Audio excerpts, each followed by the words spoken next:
ವೀಕ್ಷಕರೇ ನಮಸ್ಕಾರ. ಇವತ್ತಿನ ನಮ್ಮ ಗೆಸ್ಟ್ ಸ್ಪೀಕರು ಡಾಕ್ಟರ್ ಬಸವರಾಜ್ ಅಂತ. ಅವರು ಇಂಡಿಯನ್ ಅಸೋಸಿಯೇಷನ್ ಆಫ್ ಪೀಡಿಯಾಟ್ರಿಕ್ಸ್, ಭಾರತೀಯ ಶಿಶು ತಜ್ಞರ ಸಂಘ ಅಂತ ಏನಿದೆ, ಸುಮಾರು 50,000 ತಜ್ಞರಿದ್ದಾರೆ ಇದರಲ್ಲಿ, ಅದಕ್ಕೆ ಅಧ್ಯಕ್ಷರಾಗಿದ್ದಾರೆ. ಮತ್ತು ಇಂದಿರಾ ಗಾಂಧಿ ಆಸ್ಪತ್ರೆಯ ತೀವ್ರ ನಿಗಾ ಘಟಕದ ಪ್ರಾಧ್ಯಾಪಕರಾಗಿ ಸುಮಾರು 20 ವರ್ಷಗಳ ಅನುಭವ ಹೊಂದಿರ್ತಾರೆ.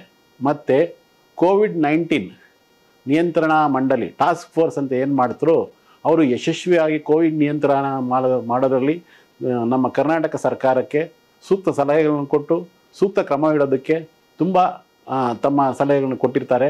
ಅವರು ನಮ್ಮ ಇಂದಿನ ಗೆಸ್ಟು. ವೀಕ್ಷಕರೇ ನಮಸ್ಕಾರ, ನಾನು ಡಾಕ್ಟರ್ ಪ್ರಕಾಶ್ ರೆಡ್ಡಿ, ಲೈವ್ ಸ್ಫೂರ್ತಿ ಚಾನಲಿಂದ. ಇವತ್ತಿನ ದಿವಸ ದೇಶದ ಹಲವಾರು ಕಡೆ ಮತ್ತು ವಿಶ್ವದಾದ್ಯಂತ ಹಬ್ತಾ ಇರ್ತಕ್ಕಂಥ ನಿಗೂಢ ನ್ಯೂಮೋನಿಯಾ ಅಂತ ಏನು ಹೇಳ್ತೀವಿ, ಇಲ್ಲ ಚೈನಾ ನ್ಯೂಮೋನಿಯಾ ಅಂತ ಏನು ಹೇಳ್ತೀವಿ, ಇದ್ರ ಬಗ್ಗೆ ತಿಳ್ಕೊಳ್ಳೋಣ ಅಂತಂದು ನಮ್ಮ ಜೊತೆ ಡಾಕ್ಟರ್ ಬಸವರಾಜ್ ಅವ್ರನ್ನ ಕರೆಸಿದ್ದೀವಿ. ಡಾಕ್ಟರ್ ಬಸವರಾಜ್ ಅವರು ಈ 20 ವರ್ಷದಿಂದ ಇಂದಿರಾ ಗಾಂಧಿ ಆಸ್ಪತ್ರೆಯ ತೀವ್ರ ನಿಗಾ ಘಟಕದ ಪ್ರೊಫೆಸರ್ ಆಗಿ ಸೇವೆ ಸಲ್ಲಿಸಿರ್ತಾರೆ. ಮತ್ತು ಭಾರತ ದೇಶದ ಶಿಶು ತಜ್ಞರ ಸಂಘದ ಅಧ್ಯಕ್ಷರಾಗಿದ್ದಾರೆ. ಇಂಡಿಯನ್ ಅಸೋಸಿಯೇಷನ್ ಆಫ್ ಪೀಡಿಯಾಟ್ರಿಕ್ಸ್ನ ಅಸೋಸಿಯೇಷನ್ನ ಅಧ್ಯಕ್ಷರಾಗಿದ್ದಾರೆ.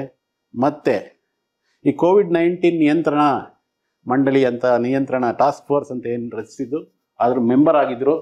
ಕೋವಿಡ್ನಲ್ಲಿ ಅವರು ಕೋವಿಡ್ನ ಯಾವ ಥರ ನಿಯಂತ್ರಿಸ್ಬೋದು ಅನ್ನೋದ್ರ ಬಗ್ಗೆ ತೀವ್ರ ಸೂಚನೆಗಳನ್ನು, ಸಲಹೆಗಳನ್ನು ಕೊಟ್ಟು ಕೋವಿಡ್ನ ನಿಯಂತ್ರಣದಲ್ಲಿ ಯಶಸ್ವಿಯಾಗಿರ್ತಾರೆ. ಸೊ ಇಂಥ ಯಶಸ್ವಿ ವೈದ್ಯರು ನಮ್ಮ ಜೊತೆಗೆ ಇರೋದು ನಮಗೆ ಒಂದು ಅತ್ಯಂತ ಸಂತೋಷದ ವಿಷಯ. ಅವರು ತುಂಬ ಅನುಭವ ಹೊಂದಿರ್ತಾರೆ. ಹಲವಾರು ಮಕ್ಕಳನ್ನ ಟ್ರೀಟ್ ಮಾಡಿ, ಲಕ್ಷಾನುಗಟ್ಟಲೆ ಮಕ್ಕಳನ್ನ ಟ್ರೀಟ್ ಮಾಡಿ ತುಂಬ ಅನುಭವ ಹೊಂದಿರ್ತಾರೆ. ಸೊ ಅಂಥವರು ನಮ್ಮ ಜೊತೆಗಿರೋದು ತುಂಬ ಹೆಮ್ಮೆ ವಿಷಯ. ಸೊ ಅವ್ರನ್ನ ನಮ್ಮ ಕಾರ್ಯಕ್ರಮಕ್ಕೆ ಸ್ವಾಗತಿಸ್ತಾ ಇದ್ದೀನಿ. ನಮಸ್ಕಾರ ಸರ್. ಧನ್ಯವಾದಗಳು ಲೈವ್ ಸ್ಫೂರ್ತಿ ಚಾನಲ್ಗೆ. ಸೊ ಅವರು ಈ ನಿಗೂಢ ನ್ಯೂಮೋನಿಯಾ ಅಥವಾ ಚೈನಾ ನ್ಯೂಮೋನಿಯಾ ಅಂತ ಏನು ಹೇಳ್ತೀವಿ, ಸೊ ಇದ್ರ ಬಗ್ಗೆ ಡೀಟೇಲ್ ಆಗಿ ತಿಳಿಸ್ಕೊಳಕ್ಕೆ ಒಪ್ಪಿರ್ತಾರೆ. ಅವರ ಸಮಯವನ್ನು ಕೊಟ್ಟು ನಮ್ಮ ಜೊತೆಗೆ ಬಂದು ತಿಳಿಸ್ಕೊಡ್ತಾ ಇದ್ದಾರೆ.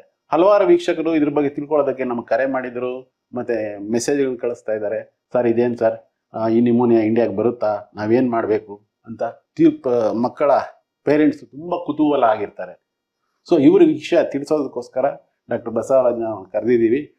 ಸರ್, ಮುಖ್ಯವಾಗಿ ಹೇಳೋದಂದರೆ ಈಗ ಹಲವಾರು ದೇಶದಲ್ಲಿ ನ್ಯೂಮೋನಿಯಾ ಅಂತ ಹರಡ್ತಾ ಇದೆ. ಚೈನಾದಿಂದ ಸ್ಟಾರ್ಟ್ ಆಗಿ ಅಮೆರಿಕ ಮತ್ತು ಹಲವಾರು ದೇಶಗಳಲ್ಲಿ ಈಗ ಹರಡ್ತಾ ಇದೆ, ತುಂಬ ವೇಗವಾಗಿ ಹರಡ್ತಾ ಇದೆ. ಸೊ ಈ ನ್ಯೂಮೋನಿಯಾ ಅಂದರೆ ಏನು ಸರ್? ಮೊದಲು ಎಲ್ಲ ವೀಕ್ಷಕರಿಗೆ ನಮಸ್ಕಾರ. ಈಗ ನ್ಯೂಮೋನಿಯಾದ ಬಗ್ಗೆ ನಮ್ಮ ಮಾಧ್ಯಮಗಳಲ್ಲಿ, ಎಲ್ಲಾ ಮಾಧ್ಯಮಗಳಲ್ಲಿ ಆಲ್ಮೋಸ್ಟ್ ಈಗ ನಾವು ನೋಡ್ತಾ ಹೋದ್ರೆ ರಾಷ್ಟ್ರೀಯ ಮಾಧ್ಯಮ ಇರ್ಬೋದು ಅಥವಾ ರಾಜ್ಯ ಮಾಧ್ಯಮ ಇರ್ಬೋದು, ಸೊ ಇದು ನ್ಯೂಮೋನಿಯಾ, ನಿಗೂಢ ನ್ಯೂಮೋನಿಯಾ ಅಂತ ಹೇಳ್ಬಿಟ್ಟು ಎಲ್ಲಾ ಕಡೆ ಇದು ಸ್ಪ್ರೆಡ್ ಆಗ್ತಾ ಇದೆ. ಸೊ ಮೊದಲನೇದಾಗಿ ಈ ನ್ಯೂಮೋನಿಯಾ ಅಂದ್ರೆ ಏನು ಅದ್ರ ಬಗ್ಗೆ ತಿಳ್ಕೊಳ್ಳೋಣ. ನ್ಯೂಮೋನಿಯಾ ಅಂದ್ರೆ ನಾವು ನೆಗಡಿ, ಕೆಮ್ಮು, ಶೀತ, ಜ್ವರ ಬಂದಿರೋದು, ಇದು ಸರ್ವೇ ಎಲ್ಲಾ ಮಕ್ಕಳುಗಳಲ್ಲೂ ಬರುತ್ತೆ. ಬಟ್ ನ್ಯೂಮೋನಿಯಾ ಅಂತ ಹೇಳ್ಬೇಕು ಅಂದ್ರೆ ನಾವು ಸಾಮಾನ್ಯವಾಗಿ ಏನಿರ್ಬೇಕು ಅಂದ್ರೆ ಉಸಿರಾಟ ವೇಗವಾಗಿ ಆಡ್ತಾ ಇರಬೇಕು. ಸಾಮಾನ್ಯವಾಗಿ ಏನು ಮಗು ಉಸಿರಾಡುತ್ತೋ ಅದಕ್ಕಿಂತ ಅತಿ ವೇಗವಾಗಿ ಉಸಿರಾಟ ಆಡ್ತಾ ಇದ್ರೆ ಆಗ ನಾವು ನ್ಯೂಮೋನಿಯಾ ಅಂತ ಹೇಳ್ಬೋದು. ಅಥವಾ ಉಸಿರಾಡ್ಲಿಕ್ಕೆ ಮಗುಗೆ ತೊಂದರೆ ಆಗಿರ್ಬಹುದು, ಆಗ ನಾವು ಇದಕ್ಕೆ ನ್ಯೂಮೋನಿಯಾ ಅಂತ ಹೇಳ್ತೀವಿ. ಇಲ್ಲ ಈ ಮಗುವಿನ ಬಣ್ಣ ಕೆಂಪಗಿರ್ಬೇಕು, ಏನಾಗಿರುತ್ತೆ ಕೆಲವು ಟೈಮ್ ಆಕ್ಸಿಜನ್ ಕೊರತೆ ಯಾವಾಗ ಉಂಟಾಗುತ್ತೋ ಈ ಮೊದಲು ಏನಾಗುತ್ತೆ, ಇದು ಬೆಳ್ಳು ಕಾಣುತ್ತೆ, ಅದಾದ್ಮೇಲೆ ನೀಲಿ ಬಣ್ಣ ತಿರುಗುತ್ತೆ. ಇದು ಕೊನೆಯ ಹಂತದಲ್ಲಿ, ಬಿಗಿನಿಂಗ್ ಅಲ್ಲಿ ಇರೋದಿಲ್ಲ. ಅದೇ ರೀತಿ ಮಗು ತನ್ನ ಜ್ಞಾನವನ್ನ ಒಂಥರ ಇರಿಟಬಿಲಿಟಿ ಅಂತ ಏನ್ ಹೇಳ್ತೀವಿ, ಲೆಥಾರ್ಜಿ ಅಂತ ಏನ್ ಹೇಳ್ತೀವಿ, ಈ ತರ ನಾವು ಯಾವಾಗ ಸೀರಿಯಸ್ ಆಗಿ ಮಗುವುದು ಸಿಂಪ್ಟಮ್ಸ್ ಶುರು ಆಗುತ್ತೋ ಆಗ ಇದು ಸೀರಿಯಸ್ ಆಗಿ ಇರುತ್ತೆ. ಈ ತರದ ಎಲ್ಲ ಲಕ್ಷಣಗಳನ್ನ ಇದ್ರೆ ಮಾತ್ರ ನಾವು ಇದಕ್ಕೆ ನ್ಯೂಮೋನಿಯಾ ಅಂತ ನಾವು ಕರೀಬಹುದು.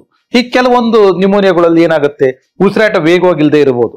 ಈಗ ನೀವು ಇದು ಮಾಧ್ಯಮದಲ್ಲಿ ನೀವೆಲ್ಲ ನೋಡಿರ್ಬೋದು, ಈ ವಾಕಿಂಗ್ ನ್ಯೂಮೋನಿಯಾ ಅಂತ ಹೇಳ್ಬಿಟ್ಟು ಹೇಳ್ತಾರೆ. ಅವುಗಳಲ್ಲಿ ಏನಿರುತ್ತೆ ಅಂದ್ರೆ ಸಿಂಪ್ಟಮ್ಸ್ ಅಂದ್ರೆ ಏನು, ನೆಗಡಿ, ಕೆಮ್ಮು, ಜ್ವರ ಎಲ್ಲ ಜಾಸ್ತಿ ಇರುತ್ತೆ.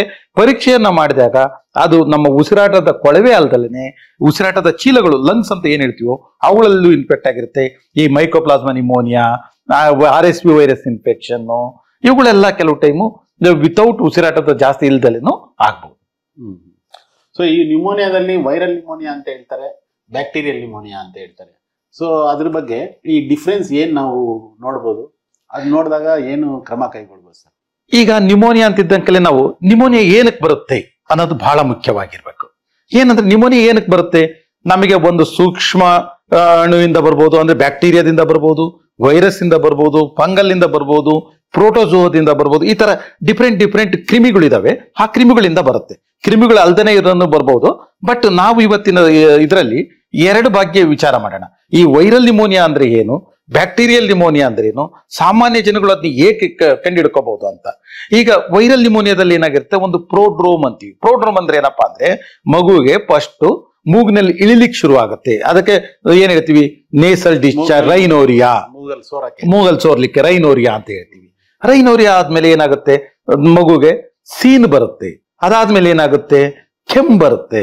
ಅದಾದ್ಮೇಲೆ ಜ್ವರ ಇರುತ್ತೆ. ಜ್ವರಗಳು ಹೆಂಗಿರುತ್ತೆ, ಬಹಳ ವೈರಲ್ ಇನ್ಫೆಕ್ಷನ್ ನಲ್ಲಿ ಕೆಲವು ಟೈಮ್ ಏನ್ ಬರುತ್ತೋ ಐ ಗ್ರೇಡ್ ಫೀವರ್ ಬರಬಹುದು. ಬರ್ತಾ ಐ ಗ್ರೇಡ್ ಫೀವರ್ ಕಡಿಮೆ ಆಗುತ್ತೆ. ವೇರಸ್ ಬ್ಯಾಕ್ಟೀರಿಯಲ್ ನಿಮೋನಿಯಾದಲ್ಲಿ ಏನಾಗುತ್ತೆ, ಈ ಪ್ರೋಡ್ರೋಮ್ ಅಂತ ಏನ್ ಹೇಳಿದ್ವಿ ಆ ಪ್ರೋಡ್ರೋಮ್ ಇರಲ್ಲ. ಪ್ರೋಡ್ರೋಮ್ ಅಂದ್ರೆ ನೆಗಡೆ, ಶೀತ, ಜ್ವರ, ಸೀನು ಇವುಗಳು ಬಿಗಿನಿಂಗ್ ಇರಲ್ಲ. ಅಲ್ಲಿ ಗಂಟ್ಲು ನೋವು ಇವುಗಳ ಬಟ್ ಅಲ್ಲಿ ಏನಿರುತ್ತೆ, ಐ ಗ್ರೇಡ್ ಫೀವರ್ ಇರುತ್ತೆ. ಜ್ವರ ಬಹಳ ಅತಿಯಾಗಿರುತ್ತೆ. ಆಮೇಲೆ ಇನ್ನೊಂದು ಏನಪ್ಪಾ ಬಹಳ ಮುಖ್ಯವಾದ ವಿಚಾರ ಅಂದ್ರೆ, ಈಗ ಮಗುವಿಗೆ ಜ್ವರ ಬಂದಾಗ ಸಾಮಾನ್ಯವಾಗಿ ಡಲ್ ಆಗೋದು ಸಾಮಾನ್ಯ. ಇದು ವೈರಲ್ ಆದ್ರೂ ಆಗಿರ್ಲಿ, ಬ್ಯಾಕ್ಟೀರಿಯನ್ ಆಗಿರ್ಲಿ, ಅದು ಸಾಮಾನ್ಯವಾಗಿ ಮಗು ಡಲ್ ಆಗಿರುತ್ತೆ. ಜ್ವರ ಬಿಟ್ಟಾದ್ಮೇಲೆ ಈ ವೈರಲ್ ನಿಮೋನಿಯಾಗಳಲ್ಲಿ ಏನಿರುತ್ತೆ, ಮಗು ಆಕ್ಟಿವ್ ಆಗಿ ಅಡ್ಡಾಡುತ್ತೆ.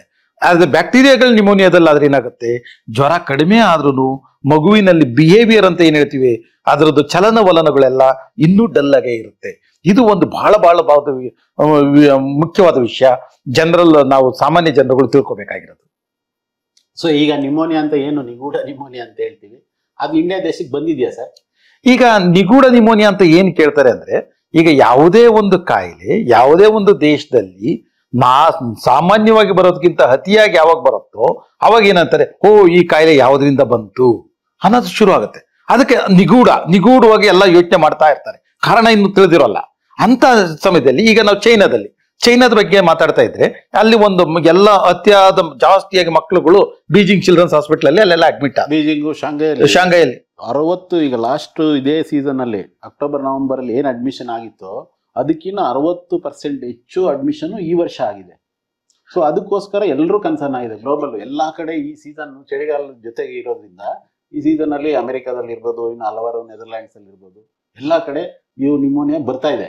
ಅದಕ್ಕೆ ಏನಾದ್ರು ಹೊಸ ವೈರಸ್ ಬರ್ತಾ ಇದೆಯಾ, ಹಳೆ ವೈರಸ್ ಬರ್ತಾ ಇದೆಯಾ ಅಂತ ಜನಗಳಿಗೆ ಕ್ವಶನ್ ಆಗ್ತಾ ಇದೆ ಸರ್. ಇದು ನಮ್ಮ ವಿಶ್ವ ಆರೋಗ್ಯ ಸಂಸ್ಥೆ ಏನಿದೆ, WHO ಅಂತ ಏನ್ ಹೇಳ್ತೀವಿ, ಯಾವಾಗ ನಾವು ಬೀಜಿಂಗ್ ಚಿಲ್ಡ್ರನ್ಸ್ ಹಾಸ್ಪಿಟಲ್, ಶಾಂಘೈ ಅಲ್ಲೆಲ್ಲ ಅತಿಯಾಗಿ ನಾರ್ಮಲ್ ಆಗಿ ಏನು ಮಕ್ಳುಗಳು ಅಡ್ಮಿಷನ್ ಆಗ್ಬೇಕಿತ್ತೋ ಅದಕ್ಕಿಂತ ಜಾಸ್ತಿ ಯಾವಾಗ ಅಡ್ಮಿಷನ್ ಆಯ್ತೋ, ಈ ಎರಡು ಬಹಳ ಮುಖ್ಯವಾದ ವಿಚಾರ. ಒಂದು, ನಾವು ಆಸ್ಪತ್ರೆಗೆ ಭರ್ತಿ ಆಗುವಂತ ಮಕ್ಕಳುಗಳ ಸಂಖ್ಯೆ ಅತಿಯಾದಲ್ಲಿ ಆಗ ಸಾರ್ವಜನಿಕರಿಗೆ ಬಹಳವಾಗಿ ಯೋಚನೆ ಮಾಡ್ಬೇಕಾಗತ್ತೆ. ಎರಡನೇದು, ಯಾವಾಗ ಶಿಶುಗಳ ಮರಣಗಳು ಜಾಸ್ತಿ ಆಗುತ್ತೋ ಆ ವಿಚಾರ. ಈ ಎರಡು ವಿಚಾರ ಇದ್ದಾಗ ಮಾತ್ರ ಬಹಳ ಇದೆ. ಈಗ ಇಲ್ಲೇನಾಯ್ತು, ಮರಣಗಳು ಏನಷ್ಟು ಜಾಸ್ತಿ ಆಗಿಲ್ಲ ಚೈನಾದಲ್ಲಿ, ಬಟ್ ಏನಾಯ್ತು, ಈ ಅಡ್ಮಿಷನ್ ಸಂಖ್ಯೆಗಳು, ಒಳರೋಗಿಗಳ ಸಂಖ್ಯೆ ಜಾಸ್ತಿ ಆಯ್ತು. ಒಳರೋಗಿಗಳ ಸಂಖ್ಯೆ ಜಾಸ್ತಿ ಆದ್ಮೇಲೆ ನಮ್ಮ ವಿಶ್ವ ಆರೋಗ್ಯ ಸಂಸ್ಥೆ ಏನ್ ಮಾಡ್ತು, ಈ ಚೈನಾದಲ್ಲಿ ಈ ಮಕ್ಕಳುಗಳು ಯಾಕೆ ನಿಮ್ಮಲ್ಲಿ ಜಾಸ್ತಿ ಬರ್ತಾ ಇದೆ, ಈ ಕಾಯಿಲೆಗೆ ಏನ್ ಕಾರಣ, ನೀವು ಇದನ್ನ ರಿಪೋರ್ಟ್ ಅನ್ನ ಕಳಿಸಿ ಅಂತ ಹೇಳ್ಬಿಟ್ಟು ನಮ್ಮ ವಿಶ್ವ ಆರೋಗ್ಯ ಸಂಸ್ಥೆ ಕಳಿಸಿದ್ರು. ಇವುಗಳನ್ನೆಲ್ಲ ಇತ್ತೀಚೆಗೆ ಬಂದಿರೋಂಥ ಘಟನಾವಳಿಗಳನ್ನೆಲ್ಲ ನೋಡ್ಬಿಟ್ಟು ಒಂದು ಇನ್ವೆಸ್ಟಿಗೇಷನ್ ಮಾಡಿ ಈಗ ಬಂದಿರೋಂಥ ಸುದ್ದಿಯ ಪ್ರಕಾರ ಏನಪ್ಪಾ ಅಂದ್ರೆ, H9N2 ಅಂತ ಒಂದು ವೈರಸ್. ಇದು ಯಾವುದು, ಇದು ಹೊಸ ವೈರಸ್ ಅಥವಾ ಈಗ ಬಂದಿರೋದ? ನಾವು ಇನ್ಫ್ಲೂಯೆನ್ಸಾ ವೈರಸ್ ಅಂತ ಹೇಳ್ಬಿಟ್ಟು 1918ನೇ ಇಸ್ವಿಯಿಂದ ಇದೊಂದು ಫ್ಲೂ ಅಂತ ಬಂದಿತ್ತು, ಸ್ಪ್ಯಾನಿಷ್ ಫ್ಲೂ ಅಂತ ಹೇಳಿದ್ವಿ. ಅವಾಗ ಏನಾಗಿತ್ತಪ್ಪ ಅಂದ್ರೆ 20 ಮಿಲಿಯನ್ ನಿಂದ 40 ಮಿಲಿಯನ್ ಮಕ್ಕಳುಗಳಲ್ಲಿ ಆಗಿನ ಕಾಲದಲ್ಲೇನೆ ಡೆತ್ ಆಗಿದ್ರು, ಮರಣ ಹೊಂದಿದ್ರು. ಸೊ ಅವಾಗ ಪ್ಯಾಂಡಮಿಕ್ ಅಂತ ಆಗಿತ್ತು. ಸೊ ಅದಾದ್ಮೇಲೆ 1957ನೇ ಇಸ್ವಿನಲ್ಲಿ ಮತ್ತೆ ಬಂತು ಏಷ್ಯಾದಲ್ಲಿ. ಅದಾದ್ಮೇಲೆ 1968ನೇ ಇಸ್ವಿನಲ್ಲಿ ಬಂತು. ಈ ಇತ್ತೀಚಿನ ಘಟನೆಗಳನ್ನು ನೋಡಿದಾಗ 2009ನೇ ಇಸ್ವಿನಲ್ಲಿ, ಅದಾದ್ಮೇಲೆ ಕೋವಿಡ್ 2019. ಸೊ ಇವುಗಳನ್ನೆಲ್ಲ ನೋಡಿದಾಗ ಈ ಇನ್ಫ್ಲೂಯೆನ್ಸಾ ಅನ್ನೋದು ಹಳೆ virus, it is not A ಹೊಸ ವೈರಸ್ ಅಲ್ಲ. ಈ H9N2 ಅಂದ್ರೆ ಏನಪ್ಪಾ ಅಂದ್ರೆ, ಇನ್ಫ್ಲೂಯೆನ್ಸಾ ಅಂದ್ರೆ 3 ತರ ಇರ್ತವೆ. ಒಂದು A ಅಂತೀವಿ, B ಅಂತೀವಿ, C ಅಂತೀವಿ. ಅವುಗಳಲ್ಲಿ A ಮಾತ್ರ ಬಹಳ ಸಿವಿಯರ್ ಆಗಿ ಕಾಸ್ ಮಾಡುತ್ತೆ, B ಸ್ವಲ್ಪ ಮೈಲ್ಡ್ ಆಗಿರುತ್ತೆ, C ಅಷ್ಟು ಕಾಣೋದಿಲ್ಲ. ಈ A ನಲ್ಲಿ ಈಗ H1N1 2009 ಇಸ್ವಿನಲ್ಲಿ ಬಂದಿತ್ತು ನಮ್ಮ ಇಂಡಿಯಾದಲ್ಲಿ, ಪ್ಯಾಂಡಮಿಕ್ ಆಯ್ತು, ಎಲ್ಲರಿಗೂ ಗೊತ್ತಿದೆ H1N1 ಬಗ್ಗೆ. ಹಂದಿ ಜ್ವರ ಅಂತ ಏನ್ ಹೇಳ್ತಿದ್ವು, ಸ್ವೈನ್ ಫ್ಲೂ ಅಂತ ಏನ್ ಹೇಳ್ತಿದ್ವು, ಅದು ಬಿಟ್ಟ ಮೇಲೆ ಅಕ್ಕಿ ಜ್ವರ. ಆಮೇಲೆ ಅಕ್ಕಿ ಜ್ವರಕ್ಕೆ ಬರ್ತೀನಿ. H3N2 ಈಗ ಲಾಸ್ಟ್ ಇಯರ್ ಫೆಬ್ರವರಿ ಮಾರ್ಚ್ ಅಲ್ಲಿ ಬಂದಿತ್ತು H3N2 ಅಂತ ಹೇಳ್ಬಿಟ್ಟು, ನಮ್ಮಲ್ಲಿ ಬಹಳ ಕೇಸಸ್ಗಳೆಲ್ಲ ಬಂದಿತ್ತು. ಅದೇ ರೀತಿ H9N2 ಅನ್ನೋ ಒಂದು ರೂಪಾಂತರಿ ವೈರಸ್, ಇನ್ಫ್ಲೂಯೆನ್ಸಾದ ರೂಪಾಂತರಿ ವೈರಸ್ ಈ ಚೈನಾದಲ್ಲಿ ಭರ್ತಿ ಆಗಿದೆ. ಇದು ಹೊಸದಲ್ಲ. ಏನಂದ್ರೆ ರೂಪಾಂತರವಾಗಿ, ಅಂದ್ರೆ ಮೊದಲು ಇದು ಹಕ್ಕಿಗಳಲ್ಲಿ ಇರ್ತಾ ಇತ್ತು, ಬರ್ಡ್ಸ್ ಅಲ್ಲಿ. ಇದು ಏವಿಯನ್ ಫ್ಲೂ ಅಂತ ಹೇಳ್ತಾ ಇದ್ವಿ. ಆ ಬರ್ಡ್ಸ್ ಗಳಿಂದ ರೂಪಾಂತರವಾಗಿ ಈಗ ಮನುಷ್ಯನಿಗೆ ಜಂಪ್ ಆಗ್ಬಿಟ್ಟಿದೆ. ಮನುಷ್ಯನಿಗೆ ಜಂಪ್ ಆದಾಗ ಅದರಲ್ಲೂ ಮಕ್ಕಳಲ್ಲಿ ಅಫೆಕ್ಟ್ ಆಗ್ಲಿಕ್ಕೆ ಶುರು ಆಗಿದೆ. ಅದು ಈ ಚೈನಾದಲ್ಲಿ ಆಗ್ತಾ ಇರೋದು. ಓಕೆ, ಈ ನಿಗೂಢ ನಿಮೋನಿಯಾ ಅಂತ ಏನ್ ಹೇಳ್ತಾ ಇದೀವಿ, ಈಗ ಹಲವಾರು ದೇಶಗಳಲ್ಲಿ ಬರ್ತಾ ಇರೋದಕ್ಕೆ, ಇದರಲ್ಲಿ ನಾವು ಯಾವ ತರ ಇದನ್ನ ತಡಿಬಹುದು, ನಮ್ಮ ಮಕ್ಕಳಿಗೆ ಏನು ಸೂಚನೆಗಳನ್ನು ಕೊಡ್ಬೋದು, ಪೇರೆಂಟ್ಸ್ ಏನು ಸೂಚನೆಗಳು ಕೊಡ್ಬೋದು, ತಾವು ಅದ್ರ ಬಗ್ಗೆ ಏನ್ ಹೇಳ್ತೀರಾ ಸರ್? ಈಗ ನಾವು ನಿಮೋನಿಯಾವನ್ನ ಇದನ್ನ ಹೇಗೆ ತಡೆಗಟ್ಟಬಹುದು ಅಂದ್ರೆ, ಮುಖ್ಯವಾಗಿ ಯಾವುದೇ ಒಂದು ವೈರಲ್ ಇನ್ಫೆಕ್ಷನ್ ಆಗಲಿ ಅಥವಾ ಬ್ಯಾಕ್ಟೀರಿಯಲ್ ಇನ್ಫೆಕ್ಷನ್ ಆಗಲಿ ನಾವು ಹೇಗೆ ಕಂಟ್ರೋಲ್ ಮಾಡ್ಬೋದು ಅಂದ್ರೆ, ಒಂದು ಲಸಿಕೆ ಇದು ಅವೈಲಬಲ್. ವ್ಯಾಕ್ಸಿನ್ ಅಂತ ಏನ್ ಹೇಳ್ತೀವಿ, ಕೋವಿಡ್ ನಲ್ಲಿ ಲಸಿಕೆ ಕೊಟ್ವಿ, ವ್ಯಾಕ್ಸಿನ್ ಕೊಟ್ವಿ ಅಂತ ಏನ್ ಹೇಳಿದ್ವಿ, ಅದು ಇದಕ್ಕೆ. ಈಗ H9N2ಗೆ ಲಸಿಕೆ ಇದೆಯಾ? ಲಸಿಕೆ ಇಲ್ಲ. ಮತ್ತೆ ಯಾವ್ದಕ್ಕಿದೆ ಲಸಿಕೆ? ಲಸಿಕೆ ಇರೋದು ನಮ್ಗೆ H1N1 ಇದೆ, H3N2ಗಿದೆ, ಈ ರೂಪಾಂತರಿಗಳಿಗಿದೆ. ಇದು ಇರೋದೇನಿದೆಯೋ ಅದನ್ನ ನಾವು ತಡೆಗಟ್ಟಬಹುದು, ಅದನ್ನ ಇದು ಮಾಡಬಹುದು. ಸೊ H9N2ಗೆ ಬಂದಾಗ ಕೊಡೋದು. ಅದನ್ನ ಬಿಟ್ಬಿಟ್ಟು ಮತ್ತೆ ಬೇರೆ ಹೇಗೆ ತಡೆಗಟ್ಟಬಹುದು? ಬೇರೆ ತಡೆಗಟ್ಟಲಿಕ್ಕೆ SMS ಅಂತ. SMS ಅಂದ್ರೆ ಏನಪ್ಪಾ ಅಂದ್ರೆ ಸ್ಯಾನಿಟೈಸೇಷನ್ ಅಂದ್ರೆ ನಾವು ಆಲ್ಕೋಹಾಲ್ ಹ್ಯಾಂಡ್ ರಬ್, ಸ್ಯಾನಿಟೈಸೇಷನ್. ಅಂದ್ರೆ ಸ್ಯಾನಿಟೈಸೇಷನ್ ಅಲ್ಲಿ ನಾವೇನ್ ಮಾಡ್ಬೋದು, ಆಲ್ಕೋಹಾಲ್ ಹ್ಯಾಂಡ್ ರಬ್ ಅಂತ. ಈ ಮಕ್ಳುಗಳಿಗೆ ಡೆಟಾಲ್ ನಲ್ಲಿ ಕೈಯನ್ನು ವಾಶ್ ಮಾಡ್ತಾ ಇದ್ವಿ, ಕ್ಲೋರೆಕ್ಸಿಡಿನ್ ಇದ್ರಲ್ಲಿ ಮಾಡ್ತಾ ಇದ್ವಿ. ಅದೇ ರೀತಿ ಅದೇ ಆಲ್ಕೋಹಾಲ್ ಇದ್ರಲ್ಲಿ ಆಲ್ಕೋಹಾಲ್ ಹ್ಯಾಂಡ್ ರಬ್ ಅಂತ ಬರ್ತಿತ್ತು, ಅದನ್ನ ಯೂಸ್ ಮಾಡ್ತಾ ಇದ್ವಿ. ಕೈ ಅದು ಯಾವ್ದು ಇರ್ಲಿಲ್ಲ ಅಂದ್ರೆ ಅಟ್ಲೀಸ್ಟ್ ಕೈಯನ್ನು ಸೋಪ್ ಹಾಕ್ಬಿಟ್ಟು ತೊಳಿರಿ. ಸೊ ಅದು ಸ್ವಚ್ಛವಾಗಿರೋದು ಅಂತದ್ದು ಡಿಸ್ಇನ್ಫೆಕ್ಷನ್. ಎರಡನೇದು, ಈಗ ಮಕ್ಳುಗಳಿಗೆ ನೆಗಡಿ ಕೆಮ್ಮು ಬಂದಿರುತ್ತೆ, ನೀವು ಯಾವುದೇ ಒಂದು ಫಂಕ್ಷನ್ಗೆ ಹೋಗ್ಲೇಬೇಕು, ಬಿಡ್ಲಿಕ್ಕೆ ಆಗೋದಿಲ್ಲ, ಅಥವಾ ನೀವು ಎಲ್ಲೇ ಹೋಗ್ಬೇಕು, ನೆಗಡಿ ಕೆಮ್ಮು ಇರುತ್ತೆ, ನೀವು ಏನಾದ್ರೂ ಆ ತರ ಸಿಂಪ್ಟಮ್ಸ್ ಇದ್ದಾಗ ಮಾಸ್ಕ್ ಅನ್ನ ಧರಿಸೋದು ಬಹಳ ಮುಖ್ಯ. ಮಾಸ್ಕ್ ಧರಿಸೋದ್ರಿಂದ ಏನು, ನಮ್ಮಿಂದ ಬೇರೆಯವ್ರಿಗೆ ಹರಡೋದನ್ನ ತಪ್ಪಿಸ್ಬೋದು, ಬೇರೆಯವರಿಂದ ನಮಗೆ ಹರಡೋದನ್ನ ತಪ್ಪಿಸ್ಬೋದು. ಹಾಗಾಗ್ಬಿಟ್ಟು ಮಾಸ್ಕ್ ಅನ್ನು ಯೂಸ್ ಮಾಡಬೇಕು, ಮಾಸ್ಕ್ ಬ್ಯಾರಿಯರ್. ಆಮೇಲಿಂದ ನೆಕ್ಸ್ಟ್ ಸಾಮಾಜಿಕ ಅಂತರ ಅಂತ ಹೇಳ್ತಿದ್ವಿ, ಸೋಷಿಯಲ್ ಡಿಸ್ಟೆನ್ಸ್. ಅಂದ್ರೆ ನಾವು ನೆಗಡಿ ಕೆಮ್ಮು ಇರೋರು ಯಾರಾದ್ರೂ ಇದಾರೆ ಅಂತ ಹೇಳಿ ನಾವು ಅವರಿಂದ ದೂರ ಇರೋದು, ಅಥವಾ ನಮಗೇನೋ ನೆಗಡಿ ಕೆಮ್ಮು ಇತ್ತು, ನಾವು ಬೇರೆಯವರಿಂದ ನಾವು ದೂರ ಇರೋದು ಮಾಸ್ಕ್ ಹಾಕೊಂಡು. ಅದು ಮಾಡೋದ್ರಿಂದ ನಮ್ಮಿಂದ ಅವರಿಗೆ ಹರಡಲ್ಲ, ಬೇರೆಯವರಿಂದ ನಮಗೆ ಹರಡಲ್ಲ. ಇದು ಬಹಳ ಮುಖ್ಯ. ಇದಲ್ದಲೆ ಮಕ್ಳುಗಳಲ್ಲಿ ಬಂದಾಗ ನಾವು ಪೌಷ್ಟಿಕವಾದ ಆಹಾರವನ್ನ ಕೊಡಬೇಕು. ಪೌಷ್ಟಿಕ ಆಹಾರ ಅಂದ್ರೆ ಏನು? ಸೊಪ್ಪು, ತರಕಾರಿ, ಹಣ್ಣುಗಳು ನಾವು ಕೊಟ್ಟಾಗ ಏನಾಗುತ್ತೆ, ವೈಟಮಿನ್ಸು, ಆಮೇಲಿಂದ ಐರನ್ಸು, ಮಿನರಲ್ಸು, ಇವುಗಳೆಲ್ಲ ಜಾಸ್ತಿ ಆದಾಗ ಏನಾಗುತ್ತೆ, ಮಕ್ಕಳ ರೋಗ ನಿರೋಧಕ ಶಕ್ತಿ ಜಾಸ್ತಿ ಆಗುತ್ತೆ. ಮಕ್ಕಳ ರೋಗ ನಿರೋಧಕ ಶಕ್ತಿ ಜಾಸ್ತಿ ಆಯ್ತು ಅಂದ್ರೆ ಈ ವೈರಸ್ ಇನ್ಫೆಕ್ಷನ್ ಬಂದ್ರೂ ಅಲ್ಪ ಪ್ರಮಾಣವಾಗಿರುತ್ತೆ, ಇದು ಬಹಳ ಅತಿ ಗಂಭೀರವಾಗಿರಲ್ಲ. ಸೊ ಇದು ಬಹಳ ಮುಖ್ಯವಾಗಿದೆ, ಇದು ಇಂಪಾರ್ಟೆಂಟ್. ಆಮೇಲೆ ಅವರು ಬಟ್ಟೆ ಯೂಸ್ ಮಾಡೋದು, ಬಿಸಿ ನೀರಲ್ಲಿ ತೊಳೆಯೋದು, ಆತರ. ಈಗ ಉದಾಹರಣೆಗೆ ನೆಗಡಿ ಕೆಮ್ಮು ಜ್ವರ ಬಂದಿತ್ತು, ಅವಾಗ ಏನ್ ಮಾಡ್ಬೇಕು, ಬಟ್ಟೆಗಳನ್ನೆಲ್ಲ ನಾವು ಬಿಸಿಲಲ್ಲಿ ಚೆನ್ನಾಗಿ ಆರಿಸ್ಬೇಕು. ಇಲ್ಲ ಬಿಸಿಲಿಲ್ಲಪ್ಪ, ಏನ್ ಮಾಡ್ಬೋದು, ಬಿಸಿನೀರನ್ನ ತಗೊಂಡು ಚೆನ್ನಾಗಿ ಬಿಸಿನೀರಿನಲ್ಲಿ ಬಟ್ಟೆಗಳನ್ನ ಕುದಿಸಿಬಿಟ್ಟು ಅದನ್ನ ಹೊರಗಡೆ ಹಾಕ್ಬೇಕು. ಆಮೇಲಿಂದ ಗಾಳಿ ಸ್ವಚ್ಛ ಯೂಸ್ ಮಾಡಿರ್ತಕ್ಕಂಥ ಟವಲ್, ಬೆಡ್ಶೀಟ್ ಅದನ್ನ ಬೇರೆಯವ್ರು ಯೂಸ್ ಮಾಡಬಾರ್ದು. ಸೊ ಆತರ. ಸೊ ಈಗ ಇದಕ್ಕೆ ಟ್ರೀಟ್ಮೆಂಟ್ ಬಗ್ಗೆ ಏನು ಹೇಳ್ಬೋದು ಸರ್ ತಾವು? ಈಗ ಒಂದು ಎಲ್ಲ ಈಗ ಗುಣಪಡಿಸ್ಲಿಕ್ಕೆ ಆಗಲ್ವಾ? ಗುಣ ಅಂದ್ರೆ ನಾವು ನೆಗಡಿ ಕೆಮ್ಮು ಜ್ವರ ಯಾವಾಗಿರುತ್ತೋ ಸಾಮಾನ್ಯವಾಗಿ ಏನ್ ಮಾಡ್ತೀವಿ, ಇದು ನೆಗಡಿ ಕೆಮ್ಮು ಜ್ವರ ಒಂದ್ 2-3 ದಿನದೊಳಗೆ ಹುಷಾರಾಗುತ್ತೆ ಅಂದ್ಬಿಟ್ಟಿರ್ತೀವಿ. ನಾವು ಯಾವಾಗ್ಲೂ ನಿರ್ಲಕ್ಷ್ಯ ಮಾಡಬಾರ್ದು. ಯಾಕೆ ನಿರ್ಲಕ್ಷ್ಯ ಮಾಡಬಾರ್ದು? ಈ ನೆಗಡಿ ಕೆಮ್ಮು ಜ್ವರ ನಾರ್ಮಲ್ ಆಗಿ 3 ರಿಂದ 5 ದಿನ ಹೋಗಿ ಹುಷಾರಾಗುತ್ತೆ. ಬಟ್ ಈ H1N1 ಆಗಿರ್ಲಿ, H3N2 ಆಗಿರ್ಲಿ, H9N2 ಇವುಗಳೆಲ್ಲ ಗಂಭೀರವಾಗಿ ಆಗುವಂತ ಚಾನ್ಸಸ್ ಇರುತ್ತೆ. ನಾವು ನಿಮೋನಿಯಾ ಅಂತ ಏನ್ ಹೇಳ್ತೀವಿ, ನಿಮೋನಿಯಾ ಅಂದ್ರೆ ಬೇಸಿಕಲಿ ನಾವು ಈ ಉಸಿರಾಟದ ಚೀಲದಲ್ಲಿ ಉಸಿರು ಇರುತ್ತೆ, ಗಾಳಿ ಇರುತ್ತೆ. ಈ ಗಾಳಿಯ ಬದಲಾವಣೆ ಆಗ್ಬಿಟ್ಟು ಏನಾಗಿರುತ್ತೆ, ಕನ್ಸಾಲಿಡೇಷನ್ ಅಂತ ಆಗಿರುತ್ತೆ, ಲಿಕ್ವಿಡ್ ಐಟಮ್ಸ್ ತರ ಸೇರ್ಕೊಂಡಿರುತ್ತೆ. ಅದು ಗಾಳಿಗಳು ಎಕ್ಸ್ಚೇಂಜ್ ಆಗೋದಿಲ್ಲ, ಲಂಗ್ಸ್ಗೆ ಆಕ್ಸಿಜನ್ ಕೊಡ್ತಕ್ಕಂಥ ಕೆಪಾಸಿಟಿ ಕಡಿಮೆ ಆಗ್ಬಿಡುತ್ತೆ.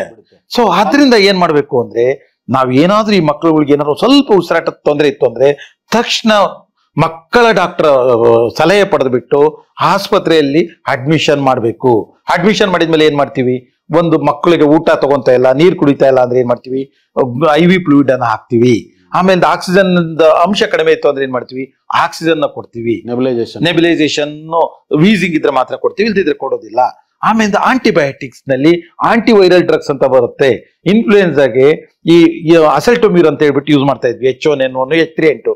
ಈಗ H9N2 ಬರುತ್ತೋ ಇಲ್ವೋ ಅಂತ ಗೊತ್ತಿಲ್ಲ, ಬಟ್ ಅದು ನಮ್ಮ ಸಂಶೋಧನೆಗಳು ಆದಂಗೆ ತಿಳಿತಾ ಬರುತ್ತೆ. ಈಗ ಸದ್ಯಕ್ಕೆ ಅದನ್ನ ಯೂಸ್ ಮಾಡಬಹುದು.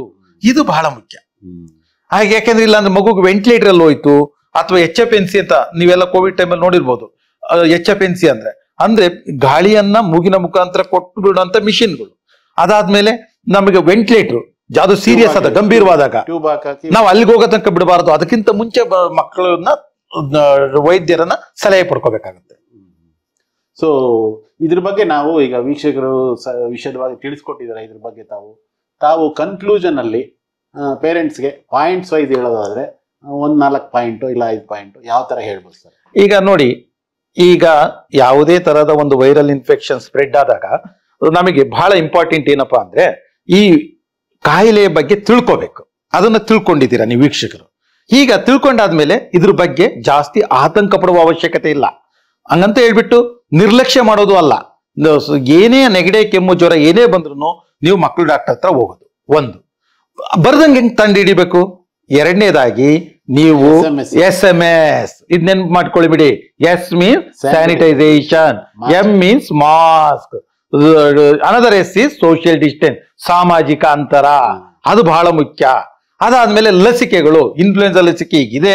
ಆ ಚಿಕ್ಕ ಮಕ್ಕಳುಗಳಿಗೆ, ಎಸ್ಪೆಷಲಿ ನಮ್ಮ ಇಂಡಿಯನ್ ಅಕಾಡೆಮಿ ಪೀಡಿಯಾಟ್ರಿಕ್ಸ್ ನಲ್ಲಿ 5 ವರ್ಷದ ಕೆಳಗಡೆ ಇರುವಂತ ಮಕ್ಕಳುಗಳಿಗೆಲ್ಲ ನಾವು ಕೊಡ್ತೀವಿ, ಅದನ್ನ ಕೊಡಬಹುದು. ಅದನ್ನ ಬಿಟ್ಟಾದ್ಮೇಲೆ ಏನಾದ್ರೂ ಅವಶ್ಯಕತೆ ಇದ್ರೆ ಟ್ರೀಟ್ಮೆಂಟಿಗೆ ನೀವು ಮಕ್ಕಳ ಡಾಕ್ಟರ್ನ ಕರೆದು ಸೂಕ್ತ ಸಲಹೆಗಳನ್ನ ತಗೋಬೇಕು. ಇದು ಬಹಳ ಮುಖ್ಯ. ನಿಮ್ಗೆ ನೆಗಡಿ, ಕೆಮ್ಮು, ಜ್ವರ ಇತ್ತು ನಿಮ್ಮ ಮಗುಗೆ, ನೀವು ಶಾಲೆಗೆ ಕಳಿಸ್ಬೇಡಿ ಆ ಮಗುನ. ಅದೇ ಮಕ್ಕಳು ಬೇರೆ ಮಕ್ಕಳಿಗಿದೆ ಅಂದಿ ನೀವು ಆ ಮಕ್ಕಳ ಹತ್ರ ಹೋಗ್ಬೇಡಿ. ಓಕೆ. ಸೊ ತುಂಬಾ ಸಂತೋಷ ಸರ್, ತಾವು ತಮ್ಮ ಚಾನೆಲ್ಗೆ ಬಂದು ಎಲ್ಲ ತಿಳಿಸ್ಕೊಟ್ಟಿದ್ದೀರಾ. ಈಗ ನಾನು ವೀಕ್ಷಕರೇ ಮುಖ್ಯವಾಗಿ ಹೇಳೋದು ಏನಂದ್ರೆ, ಇವರು ನಮ್ಮ ಡಾಕ್ಟರ್ ಬಸವರಾಜ್ ಅವರು ಸುಮಾರು 50,000 ಇಂಡಿಯಾ ದೇಶದಲ್ಲಿ, ಭಾರತ ದೇಶದಲ್ಲಿ 50,000 ಮಕ್ಕಳ ತಜ್ಞರ ಸಂಘ ಇದೆ, ಇಂಡಿಯನ್ ಅಸೋಸಿಯೇಷನ್ ಆಫ್ ಪೀಡಿಯಾಟ್ರಿಕ್ಸ್ ಅಂತ. ಆ ಸಂಘದ ಅಧ್ಯಕ್ಷರು ಈ ವರ್ಷಕ್ಕೆ ಅಧ್ಯಕ್ಷರಾಗಿ ಆಯ್ಕೆಯಾಗಿದ್ದಾರೆ. ಸೊ ಅವರು ತಮ್ಮ ಅನುಭವವನ್ನ ನಿಮ್ಗೆ ಹಂಚ್ಕೊಳ್ತಾ ಇದ್ದಾರೆ. ಇದನ್ನೆಲ್ಲ ನಾವು ಮಕ್ಕಳ ಪ್ರೊಟೆಕ್ಷನ್, ನಾವೇನ್ ಹೇಳ್ತೀವಿ, ಇಂದಿನ ಮಕ್ಕಳೇ ಮುಂದಿನ ಪ್ರಜೆಗಳು ಅಂತ.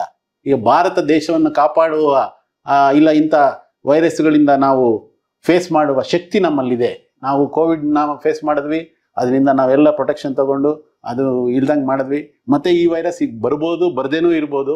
ನಾವು ಇದನ್ನು ಯಾವ ಥರ ಪ್ರೊಟೆಕ್ಟ್ ಮಾಡಬೇಕು, ಯಾವ ಥರ ಹ್ಯಾಂಡಲ್ ಮಾಡಬೇಕು, ಇದನ್ನು ಮಾಡ್ತಾ ನಮ್ಮ ಮಕ್ಕಳನ್ನ ಪ್ರೊಟೆಕ್ಷನ್ ಮಾಡಿ ನಾವು ಒಳ್ಳೆ ಪ್ರಜೆಗಳನ್ನಾಗಿಡಿಸಿ ನಮ್ಮ ಭಾರತ ದೇಶದ ಹಿರಿಮೆಯನ್ನು ಎಲ್ಲ ಕಡೆ ಹಂಚೋದು ಕೂಡ ನಮ್ಮ ಆದ್ಯ ಕರ್ತವ್ಯ ಆಗಿರುತ್ತೆ. ಸೊ ಇದನ್ನೆಲ್ಲ ನೀವು ನೋಡಿ ಚೆನ್ನಾಗಿ ನೀವು ಅತ್ಯಂತ ದಿನನಿತ್ಯದ ಜೀವನದಲ್ಲಿ ಇವೆಲ್ಲವನ್ನು ಅಳವಡಿಸ್ಕೊಂಡು ನಿಮ್ಮ ಮಕ್ಕಳ ಸೇಫ್ಟಿ ನೋಡ್ಕೊಳ್ಳಿ, ನಮ್ಮ ಭಾರತ ದೇಶದ ಹೆಮ್ಮೆಯನ್ನು ಹಿಗ್ಸಿ ಅಂತ ಕೇಳ್ಕೊಂತ ಈ ಸಂವಾದವನ್ನು ಮುಗಿಸ್ತಾ ಇದ್ದೀವಿ. ನಮಸ್ಕಾರ. ಲೈವ್ ಸ್ಫೂರ್ತಿ ಚಾನೆಲ್ಗೂ ನಮಸ್ಕಾರ. Thank you.